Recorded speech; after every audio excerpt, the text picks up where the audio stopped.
नमस्कार, मैं हूं प्रदीप कुमार। आप देख रहे हैं पॉलिटिकल आइडिया। पॉलिटिकल आइडिया के आज के इस अंक में आप सभी दर्शकों का बहुत बहुत स्वागत है। मित्रों, आज हम बात करेंगे महाराष्ट्र में हुए स्थानीय निकाय के चुनाव परिणामों की। महाराष्ट्र में विगत 2 दिसंबर को 263 नगर पंचायत और नगर परिषद का चुनाव हुआ।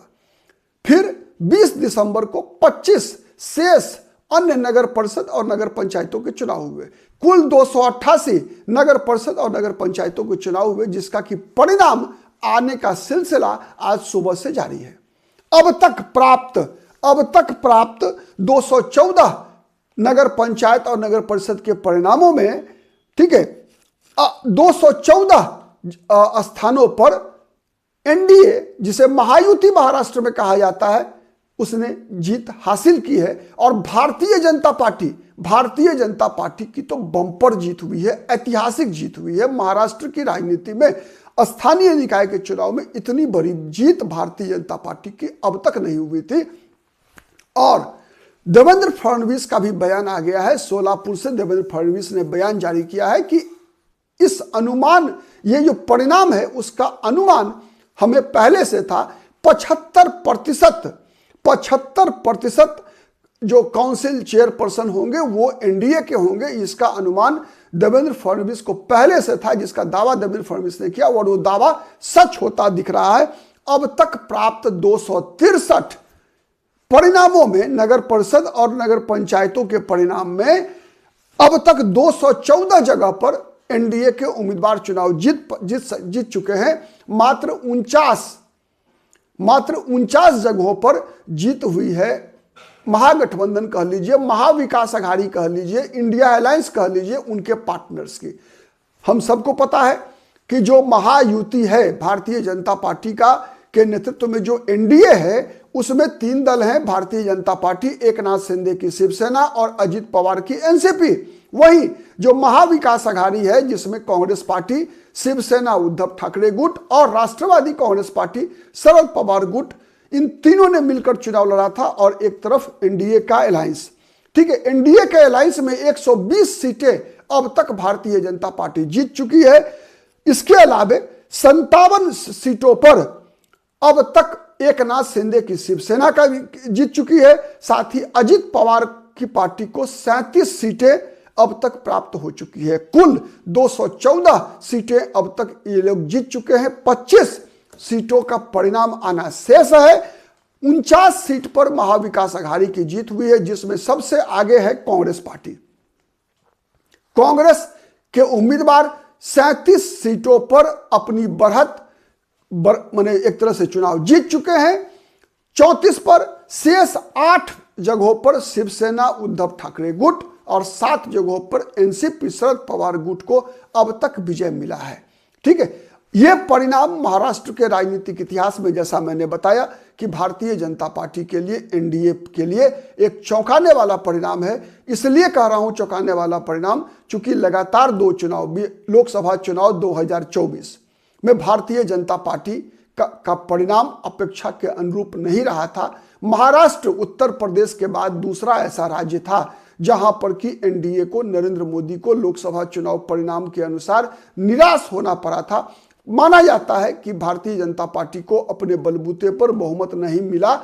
इसका सबसे बड़ा कारण था उत्तर प्रदेश और महाराष्ट्र में चुनाव का परिणाम भारतीय जनता पार्टी के पक्ष में नहीं आना। और इसके लिए जो सबसे बड़ा कारण बताया गया था वो ये कि कांग्रेस, शिवसेना उद्धव ठाकरे और शरद पवार की पार्टी का गठबंधन होना, इस गठबंधन के कारण ही भारतीय जनता पार्टी की हार का सबसे बड़ा फैक्टर वहां बताया गया। लेकिन ठीक लोकसभा चुनाव के 6 महीने बाद जब महाराष्ट्र में विधानसभा का चुनाव होता है, तो भारतीय जनता पार्टी देवेंद्र फडणवीस के नेतृत्व में, वैसे मुख्यमंत्री वहां उन दिनों भी एकनाथ शिंदे ही थे, लोकसभा चुनाव के दौरान भी और विधानसभा चुनाव के दौरान ही। लेकिन लोकसभा चुनाव की हार के बाद भारतीय जनता पार्टी के नेतृत्व का कान खड़े हो गए। और कान खड़े होने के बाद जो ओवर कॉन्फिडेंस था लोकसभा चुनाव के दौरान भारतीय जनता पार्टी का, उस ओवर कॉन्फिडेंस से भारतीय जनता पार्टी अपने औकात पे आई, अपनी हैसियत पे आई और अपनी रणनीति का एक तरह से पुनरावलोकन किया। और फिर उसके अनुसार जब रणनीति बनी तो भारतीय जनता पार्टी ने सबसे पहला परिवर्तन यह किया कि भारतीय जनता पार्टी ने मध्य प्रदेश की तरह, पड़ोसी राज्य मध्य प्रदेश की तरह लाडली बहिनी योजना ठीक है। ऐसा ही जो लाडली बहना योजना जो मध्य प्रदेश में शिवराज सिंह चौहान के द्वारा शुरू की गई थी, उसी का जेरोक्स कॉपी योजना लाकर महाराष्ट्र में एक तरह से महिलाओं के खाते में चुनाव से पहले ही किस्त डालनी शुरू कर दी।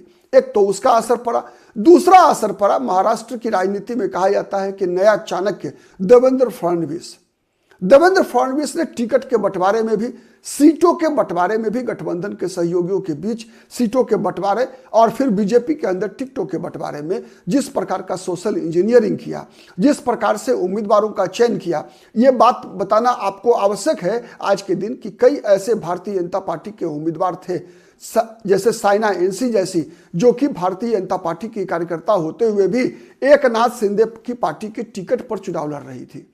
ठीक है, तो ऐसे कई प्रयोग भारतीय जनता पार्टी ने किए। भारतीय जनता पार्टी ने, आपको याद होगा कि उन्हीं दिनों एनसीपी की तरफ से नवाब मलिक के पुत्र को टिकट देने के मामले में कितना बड़ा विवाद हुआ, और उस विवाद का भी फायदा आप कह सकते हैं कि एनडीए को ही मिला, भारतीय जनता पार्टी के गठबंधन को ही मिला विधानसभा चुनाव में। और जब परिणाम आया विधानसभा चुनाव का, तो सभी के सभी पूरे देश में जितने भी पॉलिटिकल पंडित थे, राजनीतिक विश्लेषक थे, पत्रकार थे, सबके सब भौचक्के थे, क्योंकि किसी ने भी ऐसे परिणाम की कल्पना नहीं की थी जैसा परिणाम चुनाव में निकल कर आया।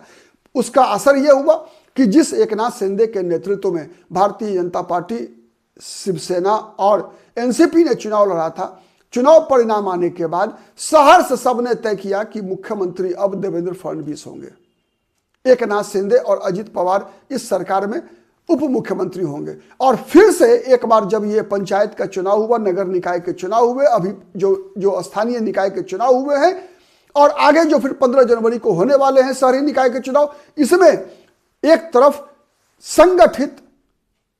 संगठित और सुनियोजित रणनीति के साथ एनडीए महायुति चुनाव में थी, जहां पर कि अपने गठबंधन के सहयोगियों के बीच एक विश्वास का वातावरण बनाने में देवेंद्र फडणवीस का नेतृत्व कामयाब रहा। वहीं पर आप देखेंगे तो महाविकास आघाड़ी मतलब शिवसेना, कांग्रेस पार्टी और शरद पवार एक दूसरे से भी लड़ते हुए दिखे, एक दूसरे पर भी आरोप प्रत्यारोप करते हुए दिखे।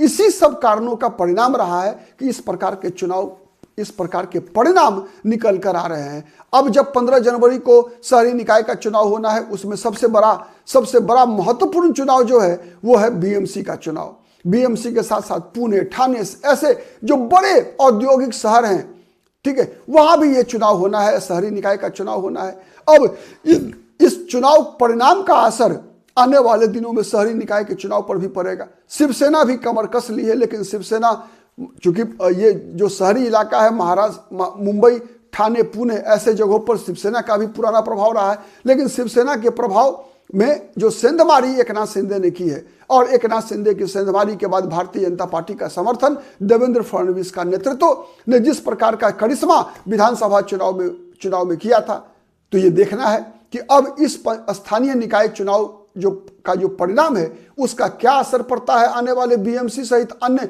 नगर निकायों के चुनाव पर।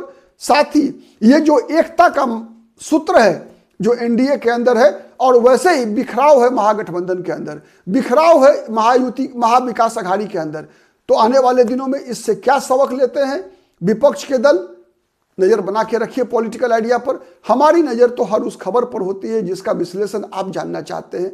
हम हर उस खबर की तह में जाकर उसके समीकरण को समझने और समझाने का प्रयास लगातार आपको करते हैं। हमारा विश्लेषण कितना पसंद आता है कमेंट करके जरूर बताइएगा। यदि आपको पसंद आता है तो प्लीज लाइक कीजिए, शेयर कीजिए, जिससे कि अधिक से अधिक लोगों तक हमारी बातें पहुंच सके। और अब तक यदि पॉलिटिकल आइडिया को सब्सक्राइब नहीं किया है तो प्लीज सब्सक्राइब कीजिए। आज के लिए इतना ही, बहुत बहुत धन्यवाद।